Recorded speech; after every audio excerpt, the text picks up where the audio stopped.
Você deve ter ouvido falar do Jones Manuel, um professor e comunista, comunicador, que ficou ainda mais famoso recentemente devido ao seu bom desempenho em debates, podcasts e assim por diante. E eu não tenho nada contra a pessoa dele, nem necessariamente a linha política dele, por mais que eu não seja marxista.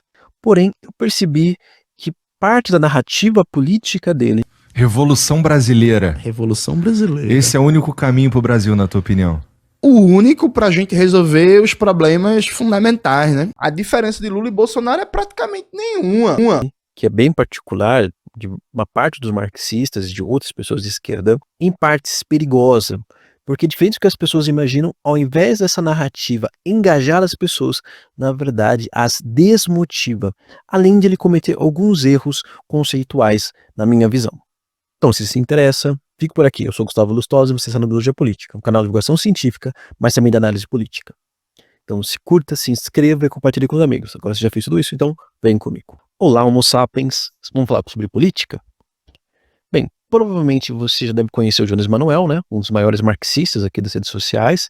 E como eu falei, ficou bastante popular, mais ainda popular recentemente, graças ao bom desempenho nesses debates. Ele inclusive até sofreu uma censura, né? As suas contas no Facebook e no Instagram foram retiradas do ar do nada, né? Sem justificativa, mas felizmente ele voltou. E caso você não me conheça, né, provavelmente se você for novo aqui não vai me conhecer, eu sou Gustavo Lustosa, eu sou biólogo e mestrando, estou terminando o mestrado agora em instrumentos de política ambiental, também tenho um pouco de experiência também em política institucional. E bem, como eu falei, né, só para deixar bem claro, esse vídeo aqui não é um ataque pessoal, nem uma refutação às ideias do Jones, de maneira geral, tá? Mas sim uma reflexão sobre a narrativa dele, de outros marxistas, de outras pessoas de esquerda, e que me preocupa na prática porque isso pode desmotivar e despolitizar as pessoas, mesmo de esquerda e principalmente leigas. E inclusive eu já sinto isso, inclusive pesquisa já tem apontado que realmente os jovens estão bem desmotivados e desacreditados da política. Então também, como falei, eu tenho uma discordâncias ideológicas com ele, por mais que também tem muitas concordâncias, né, mesmo não sendo marxista, mas sou sim de esquerda e ambientalista, né, como eu acho que já deve ser perceptível. Mas, então esse vídeo aqui não é uma refutação do marxismo, né? Até porque eu não li o Capital, só li o Manifesto, alguns resumos. Então minha crítica é a narrativa em si e não o que ele representa, tá? E só para deixar claro, eu vou analisar primeiro uma fala que ele teve lá num corte do Flow e depois vou tratar de outras falas em outros vídeos, mas vou apresentar e também vou criticar falas de pessoas semelhantes, né, de colegas, aliados dele. Então vamos lá. Dá uma olhada no que a primeira coisa que ele falou nesse corte aqui. Revolução Brasileira. Revolução Brasileira. Esse é o único caminho pro Brasil, na tua opinião? O único pra gente resolver os problemas fundamentais, né? Eu costumo falar que o Brasil tem mais de 150 anos de capitalismo, né? A gente já teve governo de todo tipo e tal. E o Brasil nunca erradicou o analfabetismo, nunca universalizou o saneamento básico, o fornecimento de água potável, a moradia digna, o emprego. Então, assim, nenhum dos problemas fundamentais que aflige a maioria do nosso povo brasileiro, do nosso povo trabalhador, foi resolvido, né? E aí, isso me parece demonstrar claramente uma falência do sistema capitalista no Brasil e sua correspondente democracia burguesa, seu sistema político. Bom, como vocês viram, o Jones fala algo bastante importante e bastante forte, né? Ele disse que o Brasil precisa de uma revolução comunista para resolver problemas sociais, como saneamento, alfabetização, pobreza e educação. Tá? E bem, aqui já começa um problema. Vamos aqui diferenciar uma coisa. É óbvio que eu concordo que o capitalismo está ligado a todos esses problemas e dificulta a superação deles em algum nível. Entretanto, dizer que problemas são intrínsecos ao capitalismo ou não podem ser superados dentro do capitalismo implica, por definição lógica, não é uma questão ideológica, que nenhum país capitalista resolveu esses problemas ou pode resolver esse problema. E aí que está, esses exemplos não são bons. Tá? Por exemplo, aí vai falar de desigualdade e destruição ambiental. Sim, esses problemas são ligados diretamente ao capitalismo, claro que tem outros fatores, mas ele é o principal, tanto que mesmo variando, ele existe em todos os países capitalistas. Agora, saneamento, alfabetização, em partes até pobreza, não. Por exemplo, vamos pegar aqui o saneamento, né? Uma pesquisa feita em 2023, feita pelo Instituto Trata Brasil, né, junto com o Conselho Empresarial para o Desenvolvimento Sustentável, analisou 200 países. E o Brasil ficou, em relação ao saneamento, universalização do serviço d'água, ficou na posição 118. E não é por sermos um país pobre, tá? Muitos países pobres, né, e também da América Latina, ficaram à nossa frente. Por causa do Equador, de Honduras, e países um pouco mais ricos, mas também latinos, Chile e Argentina. Até mesmo, se a gente olhar, por exemplo, a mortalidade infantil, que é muito ligada ao saneamento básico, países como Cuba e Costa Rica ficam à nossa frente. E Chile novamente. Lembrando que o Chile também não é um exemplo, assim, super a ser seguido. Houve ali um processo de mais ou menos privatização da água, mas nesse ponto ele está melhor do que nós, né, em relação ao saneamento básico. Então, será que o capitalismo tem alguma coisa contra a gente, contra o Brasil? É só o Brasil que não pode resolver esses problemas, né? Isso vale para o desemprego, para a falta de moradia, para a pobreza, né? Houve países que conseguiram reduzir pelo menos esses problemas dentro do capitalismo e têm dados muito melhores que o Brasil. Por isso que nesse ponto eu concordo com a frase do Igão, né? Nosso problema é muito mais sistema político, tá? Mas, inclusive, já aproveitando esse gancho, eu concordo que a gente precisa de uma mudança radical, de uma revolução, né, seja comunista ou não, para resolver os problemas do Brasil e do mundo. Óbvio, por exemplo, né, eu como ambientalista, para mim é óbvio que a gente precisa superar o capitalismo, né? Por mais que o socialismo tradicional não me pareça uma solução ainda perfeita, mas isso é outra discussão. Mas meu ponto, né, é que está errado você dizer que esses problemas que ele citou não podem ser reduzidos ou sanados no capitalismo ou democracia burguesa, tá? E aqui, para quem não é consumado dentro da narrativa, da lógica, da teoria marxista, né, só fazer um resumo rápido. Para os marxistas, né, o Estado, ele é um representante sempre todo o Estado, ele é uma instituição de opressão, de uma classe a outra, né? Então uma classe vai dominar esse Estado e como a burguesia, e tem duas classes principais, né? A burguesia, que são os donos do meio de produção, e o proletariado, que é o trabalhador, é o que vende a sua mão de obra. Então, você pode ter ou uma ditadura, um Estado pró-burguesia, que é os Estados capitalistas, ou você pode ter um Estado pró-proletariado, que é a ditadura ou o socialismo, ou a ditadura do proletariado, ok? Eu não uso essas definições, eu vou usar mais, vou discutir isso melhor lá para frente, mas só para deixar claro por que ele está falando. Então, quando fala ditadura da burguesia, ou democracia burguesa, ele está falando da nossa democracia, tá? Vamos supor que eu esteja errado, que não tenha como resolver esses problemas dentro do capitalismo. De fato, é impossível, vamos supor. Bom, aí vem minha principal crítica. Se não dá para resolver problemas como esses, que são basilares, e eu concordo com ele, para que fazer parte da democracia?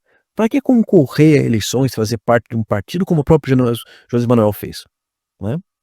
Inclusive, ele até falou de disputar isso em outro vídeo, lá com o Humberto. Ele falou até de disputar a presidência ano que vem.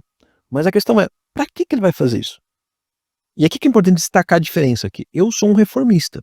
Eu acredito que a gente pode fazer mudanças em longo prazo de maneira gradual.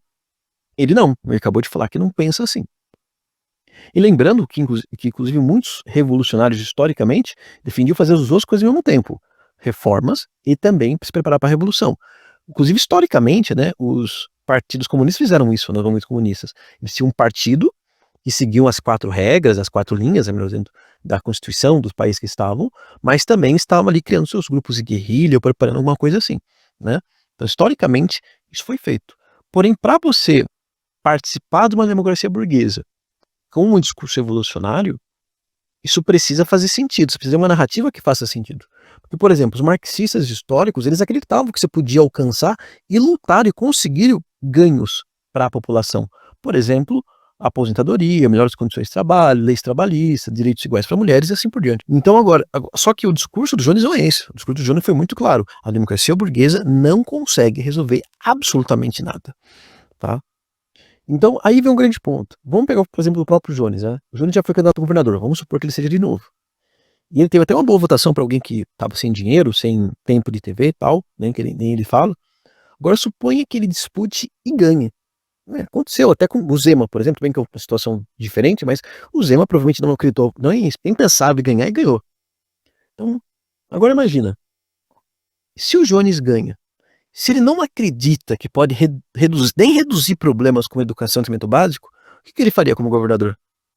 A única coisa lógica é ele renunciar, né? Aí eu sei que alguns vão dizer, mas ele pode usar o cargo para se projetar, ou para fazer uma revolução, e, pô, desculpa, governador de Pernambuco, nenhum governador consegue fazer uma revolução. Só se ele pegar todo o dinheiro que tiver ali para desviar e financiar ali uma guerrilha, o que é errado, corrupção, e com certeza daria errado, né? Então, assim, qual que é o sentido de você participar de uma eleição que você nem sabe o que faria se você vencesse, ou até seria ruim você vencer, entende? Tá. Agora, se você falar assim, não, Gustavo, mas ele poderia fazer algumas políticas públicas e mostrar o que é um governo de esquerda de fato. Ué, mas se você acha isso, então você discorda do Jones. Você acredita que dá para melhorar a vida das pessoas, que dá para reduzir alguns problemas dentro da lógica do sistema atual. Vamos lá. E aí vamos também agora discutir novamente a questão da democracia. Veja, inclusive, por exemplo, o que ele falou. Você não diria... Porque assim, esse caminho que você está falando aí seria uma abolição da democracia também, não é? Não, seria criar uma verdadeira democracia, né? Uma democracia socialista da maioria, né? Porque, por exemplo, hoje a maioria do povo brasileiro é a favor do fim da escala 6x1. O Congresso não vota. A maioria do povo brasileiro é a favor de reduzir tributação para a classe trabalhadora e aumentar a tributação para os bilionários. O Congresso não vota. A maioria da classe trabalhadora é a favor que é a responsabilidade do Estado promover emprego, desenvolvimento econômico e entregar serviços públicos. A prioridade do Congresso Nacional é fazer corte de gasto, é reduzir serviços públicos, é reduzir direitos sociais. Então, tu pega a opinião majoritária. Bem, como vocês viram, né? A definição dele é estranha, porque eu tenho quase certeza que o Jones quis ser retórico, quis dar uma lacrada, sei lá, porque com certeza ele sabe que essa definição está errada, né? Porque é óbvio que democracia não é o que ele disse aqui, que é basicamente a vontade da maioria, que é uma ditadura da maioria, né? Porque é só pensar, a maioria da população é contra o casamento para as pessoas do mesmo gênero, é contra o aborto, é contra o comunismo, porque ele defende. Então, assim, tem muitas pautas que com certeza ele defende, que a maior parte da população é contra. Tudo bem que ele tenta se corrigir logo depois, ele vai falar se ali a questão de convencimento e também de que a mídia faz as pessoas defenderem aquilo que vai contra a sua própria classe, ok. Mas aí ele tá partindo de um pressuposto já super ideal, que ele vai convencer as pessoas, vai todo mundo virar comunista e tudo vai dar certo. Então veja como que é uma definição problemática. Eu fiz um vídeo inteiro sobre o que é democracia, tá? Para dar uma olhada. Não uso o Jones como exemplo, mas uso alguns pontos ali semelhantes que ele falou. Então dá uma olhada lá, eu uso uma base mais sólida, que eu acho que faz mais sentido. Tá? Mas eu não vou entrar aqui em detalhes. Mas o ponto é, essa definição de democracia com certeza está errada, né? Mas eu preciso fazer aqui um elogio, porque nessa fala dele, ele critica, por exemplo, a isenção fiscal. Ele fala da dívida pública, claro, mas ele fala também da isenção fiscal, que é uma coisa que eu acho estranha, que a maior parte das pessoas de esquerda não falam mais. E eu tenho a impressão que é porque boa parte dessa isenção fiscal veio do governo, né, do PT, então o pessoal fica meio tímido de falar, ou às vezes concorda, né? Porque muitas pessoas de esquerda são desenvolvimentistas tradicionais, né? Então às vezes concordam com essas isenções, né? Que é um outro problema aí, que a gente pode discutir em um outro momento. Mas veja, esse conceito errado do Jones Manuel, né, de que apresentou sobre o que é democracia, acaba distorcendo completamente o raciocínio. Tá? E pode levar a erros muito, muito graves, tá? Inclusive, né, quando ele fala que todo Estado é uma ditadura, que todo Estado burguês é igual, tá? Dá a entender, não sei se é a visão dele, mas algumas pessoas pensam isso, tá? Não sei se é o caso dele, de que, portanto, todo país dentro de uma mesma essência, ele é igualmente ruim, tá? Só que isso, desculpa, é um total negacionismo. Se você acha que Brasil, Estados Unidos, Suécia, Austrália, Chile, só porque são capitalistas, eles são iguais, desculpa, você não tem olhos na cara, tá? As condições de vida, as liberdades individuais, o funcionamento das instituições são completamente diferentes, tá? Inclusive os Estados Unidos, que até era melhor do que nós, sempre foi melhor do que nós em vários aspectos, do ponto de vista institucional está regredindo a ponto que até especialistas americanos estão falando que está pior que o Brasil. E até mesmo, sei lá, países socialistas, você pode fazer uma diferenciação interna. Por exemplo, você pega a China, a Coreia do Norte e Cuba, que muitos consideram socialistas, não vou entrar num debate se elas têm realidades diferentes, até por questões de sanções, etc. Então, assim, simplesmente colocar no mesmo pacote não pode ser justificativo para você relativizar e dizer que é tudo igual. Porque se for assim, eu já vou chegar nesse ponto, a gente vai começar a relativizar até a questão do Bolsonaro e o Lula, que é o grande problema aqui que eu quero apresentar. E aí vou entrar numa outra crítica e outra definição que eu acho problemática de boa parte da esquerda, inclusive também do Jonas Manuel, parcialmente, né? Que é falar que o governo Lula é neoliberal, tá?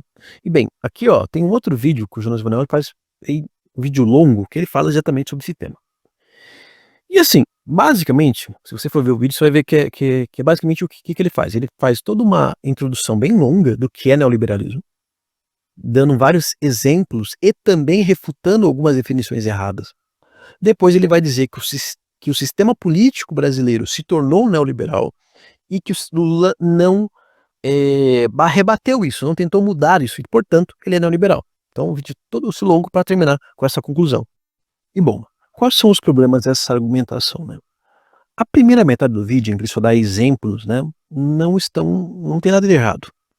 Só que tem um problema. Você apenas dizer o que um grupo faz ou deixa de fazer não é uma explicação, não é uma definição, tá? É numa coisa que dizer, o Adolf bebia água, logo todo mundo que bebe água trabalha na NASA. Não, não é assim que funciona, tá?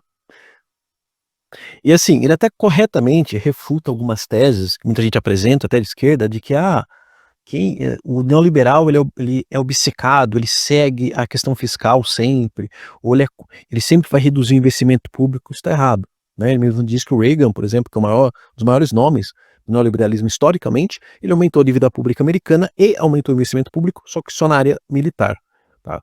Então não é essa a definição.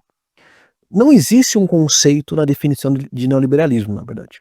Só que, só que tem algumas definições válidas assim dentro da academia, e a que eu acho a mais coerente, e por exemplo que a gente vê até também mais ou menos no livro do José Melchior, que é um dos maiores economistas da história do Brasil, e é reconhecido internacionalmente, é que o neoliberalismo foi uma tentativa de resgate do liberalismo clássico, em resposta a uma aparente saturação, fracasso do neo-keynesianismo e da social-democracia nos anos 70 e 80, ok?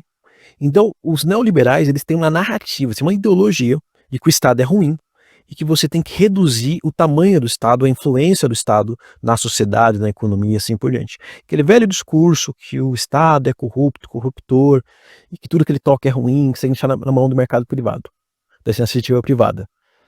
Por exemplo, o Amoedo tinha um discurso perfeitamente neoliberal na sua candidatura, tá? Então, isso é ser neoliberal. Todo o restante são consequências disso, ok? E por que é importante saber diferenciar a prática da essência? Porque, por exemplo, muitas vezes os neoliberais, e não só eles, né, mas defendem coisas que na prática fazem o efeito oposto. Então, por exemplo, eles defendem frequentemente reduzir os impostos independentemente do contexto. Eles se baseiam numa pseudociência que diz que se reduz imposto, sempre vai aumentar a produtividade e, consequentemente, a arrecadação. O erro dessa frase, dessa tese, é que isso pode acontecer sempre. Não é assim. Tem contextos que funciona, tem contextos que não. Então, muitas vezes, na maioria das vezes que isso foi feito, deu errado. Você teve só aumento da dívida pública, teve isso, inclusive, até mesmo distorções, etc, etc, da economia. Outro exemplo, né? O Bolsa Família. Bolsa Família foi inspirado em ideias neoliberais e liberais. O Marcos Lisboa, que é um liberal assumido, participou do praticamente dessa política. O João Amoedo, né, que eu citei, ele elogiou esse programa justamente falando que é um projeto liberal. Então veja, isso torna o Bolsa Família ruim? Não.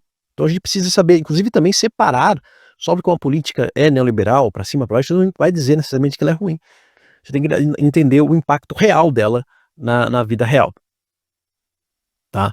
E aí vem o argumento, então, do Jones Manuel. Quando ele fala que o sistema brasileiro é neoliberal, não faz o menor sentido. Como assim? O sistema brasileiro tem um sistema de se reduzir? Não, ok? Você tem. Claro que a gente tem uma Constituição com características liberais, tá? Houve sim políticas neoliberais, como por exemplo do Collor e o FHC, que ele mesmo cita, inclusive no vídeo. Mas, mesmo que o Lula não retrocedeu as políticas do FHC, ele conseguiu aumentar o investimento em educação, em políticas sociais e assim por diante. Então, mesmo nesse sistema, dá para você ter um aumento do tamanho, da influência do Estado, da eficiência do Estado e assim por diante. Tá? E hoje, o governo Lula está objetivamente querendo reduzir o tamanho do Estado? Também não, pelo contrário, está tentando aumentar a arrecadação, aumentar investimento, tá? Claro que há uma certa incompetência dele, também há limitações impostas pelo Congresso, também há problemas estruturais antigos que dificultam isso, tá? Mas não é um objetivo nem retórico e nem na prática reduzir o tamanho do Estado, desmontar o Estado, como, por exemplo, você olha para o que era o Bolsonaro, por exemplo, que tinha um projeto oficial e prático de destruir a política ambiental e a educação, tá? E assim, e aí a gente precisa também separar uma coisa de políticas individuais com o governo em si. Porque assim, claro, o governo Lula tem políticas que elas isoladamente agradam e parecem neoliberais? Sim, claro que tem. Mas porque todo governo é plural. Cada ministério tem pessoas diferentes. Então tem desde ministros comunistas a bolsonaristas, tá? Isso não vai tornar o governo neoliberal. Só para você dar um exemplo. A China. A China, que muita gente chama de socialista, ela abriu seu mercado para o setor financeiro privado, ela tem participação na Bolsa de Valores dos Estados Unidos, o número de bilionários só cresce, há regiões, cidades com alta liberdade econômica até geridas por empresas, há poucas leis trabalhistas e baixo investimento em saúde. A China é neoliberal para isso? Claro que não, isso seria uma idiotice, tá? E por que para mim, esse ponto é muito, muito preocupante e muito problemático? Porque muita gente associa neoliberalismo diretamente com fascismo. Diz literalmente, neoliberalismo é fascismo. O Júlio Manuel não comete esse erro, mas, né, ele faz uma ligação de que o neoliberalismo leva ao fascismo, não sei o quê, tá? Mas por que essa fala é perigosa? Porque é uma questão de lógica. Se neoliberalismo é fascismo e o Lula é neoliberal, logo, lógica pura. Lula é fascista. Percebe o problema? Então, assim, esse tipo de argumento, ele desmobiliza eleitores, porque faz parecer que não adianta votar no Lula contra qualquer outro.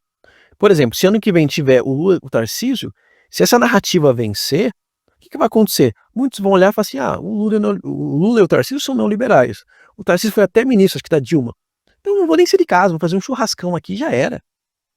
E assim, mesmo com todos os erros do Lula, ele tirou a gente do mapa da fome, ele aumentou as bolsas para pesquisas, ele parou com a destruição deliberada na educação na área ambiental, por mais que ele também cometeu seus erros nessas áreas. Já o Tarcísio apresentou um projeto de lei para reduzir o tempo de pesquisa, reduzir bolsa, apoiou golpistas e ataques do Trump. Parece a mesma coisa para você? Ok? Inclusive, vou aproveitar isso, porque assim, eu não sou chapa branca, tá? Eu não morro de amor pelo Lula.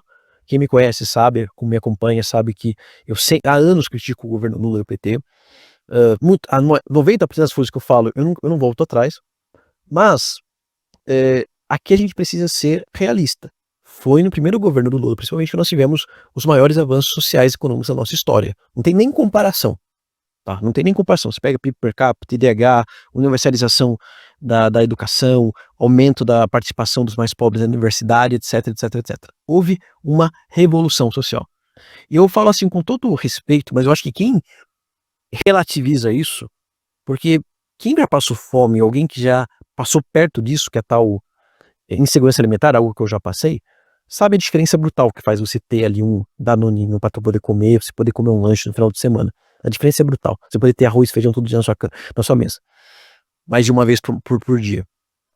Então acho que quem relativiza muito isso, no fundo, é classe média alta, classe média, que vive uma vida muito privilegiada para os padrões brasileiros, e por isso que não sentiu essas mudanças. Mas para quem sentiu, sabe que foi uma mudança gigantesca.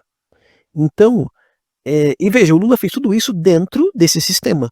Mesmo com todos os seus erros e contradições, mas ele conseguiu. Então volta àquele ponto que eu falei. É impossível fazer melhorias sociais, tá? Dentro do sistema capitalista ou do nosso sistema político, que é horrível, precisa de reforma, sim, mas é impossível. Como que o Lula conseguiu? E veja, é um fato. Com o Lula a gente saiu do mapa da fome, com o Bolsonaro a gente voltou, com o Lula a gente saiu de novo, em pouquíssimo tempo. Não sei, consigo dar uma explicação melhor do que essa. Mas para deixar claro, né, como eu falei, não sou chapa branca. Estou falando muito sobre a questão do Lula, porque, sendo realista, ele é o único da esquerda com chance de vencer ano que vem. E é importante isso não impedir que a extrema-direita volte ao poder, à presidência tão cedo. Tá? Mas eu concordo também que não é o ideal. Acabei de falar disso. Eu acho que ele perdeu uma grande oportunidade de usar toda a sua popularidade para fazer grandes reformas. Mas, para você construir uma alternativa, eu entendo que você não deve partir de erros conceituais, de relativismo, até de distorções e mentiras propositais. Você pode tanto mostrar os erros reais do governo Lula, de outras lideranças esquerdas do Brasil, e mostrar o que deve ser feito no lugar, sendo sincero. Tá? Outra coisa, né, é que essa lógica de você só pensar no longo prazo, em uma revolução e tal, pode não só levar esse pensamento que eu falei que tudo é igual, como também pensar assim, olha, quanto pior, melhor. Então vamos aqui, votar no Bolsonaro, votar no Tarcísio, para quanto pior ficar, as pessoas vão se revoltar. Só que tem um problema, muitas vezes o pior já gera coisas piores ainda, né? Por exemplo, a nossa democracia falha dos anos 60, ela deu origem à ditadura. Uma ditadura que foi ficando cada vez mais sangrenta. E houve ditaduras no nosso entorno até piores, como o caso do Chile, o caso da Argentina. Tá? Então, assim, só para resumir, que o vídeo ficou longo, eu quero convidar você, que acredita nessa narrativa do Jones e de outras pessoas que pensam parecido, a refletir. Se é impossível haver melhorias reais, mesmo que pequenas dentro da nossa democracia, do capitalismo, então como tivemos esses ganhos recentes com o Lula? Né? Como que outros países também conseguiram até avanços melhores do que nós? E você que já desistiu da democracia, acha que é uma bobagem, que tem que ser revolução, tiro, porrada de bomba, então me diz, se você não consegue fazer um movimento político para aprovar uma lei, para eleger um vereador, como você espera fazer uma revolução num país continental com 200 milhões de pessoas? Uma revolução nunca mais, não é bem mais difícil? E é sério, isso aqui não são perguntas retóricas, tá? Eu quero que vocês comentem aqui embaixo para eu responder, a gente conversar. Talvez até faça um vídeo resposta. Eu quero ouvir a visão, a opinião de vocês. E antes de terminar, eu quero terminar assim, concordar com um ponto, né? Estamos caminhando cada vez mais para uma regressão da nossa já muito falha democracia. Por exemplo, essas emendas parlamentares, a falta de fiscalização, pode fazer com que os deputados comprem as suas eleições praticamente para sempre. Se isso não for mudado e haver reformas eleitorais, sim, as eleições podem se tornar inúteis. E aí eu vou ter que concordar com vocês que só sobra algo mais radical. Pode ser uma revolução armada, tal, pode ser. Mas também tem outro caminho também. Tem, por exemplo, você fazer um movimento popular para abertura política, como foram as diretas já. Que mesmo que também não foi perfeito, muita coisa ali a gente passou pano, não deveria ter passado, gerou a atual Constituição, a atual democracia, que por pior que seja, foi a menos pior da nossa história, e a gente conseguiu os avanços que eu citei. Então, assim, e vale destacar, né, que revolução, dentro da teoria marxista, se não estiver enganado, ela não é uma questão de escolha, é uma questão sistêmica. Então, é a história que vai gerar isso, né? O próprio capitalismo vai se autodestruir. Então, a gente não pode acelerar isso. Então, o Brasil poderia se tornar socialista, mas nunca demorar séculos para a gente chegar no comunismo. Então, às vezes, não vale a pena sacrificar o país por uma questão teórica. Tá? Veja, por exemplo, que a China não foi por esse caminho. A China, como eu falei, fez um sistema híbrido, né? Ela tem boas relações comerciais com os Estados Unidos, comprou bolsas e valores, etc. E está conseguindo avançar bastante, até bem mais que o Brasil. Não é uma democracia, né? Mas é um sistema bem mais híbrido do que a maioria das pessoas querem. Mas enfim, eu falei que eu ia falar da China, deixa isso para outro momento. Mas e aí? O que você acha sobre isso? E como você se sente? Você também tem sentido essa relativização? Você também se sente desmotivado a participar da política? Comente aqui. Novamente, esse vídeo aqui não é um ataque, não é uma refutação, mas uma reflexão. E, por favor, me ajuda, curta, compartilhe e se inscreva. Muita gente assiste meus vídeos até o final, mas não curte. Então dá uma força aí para o YouTube perceber que você gostou do canal.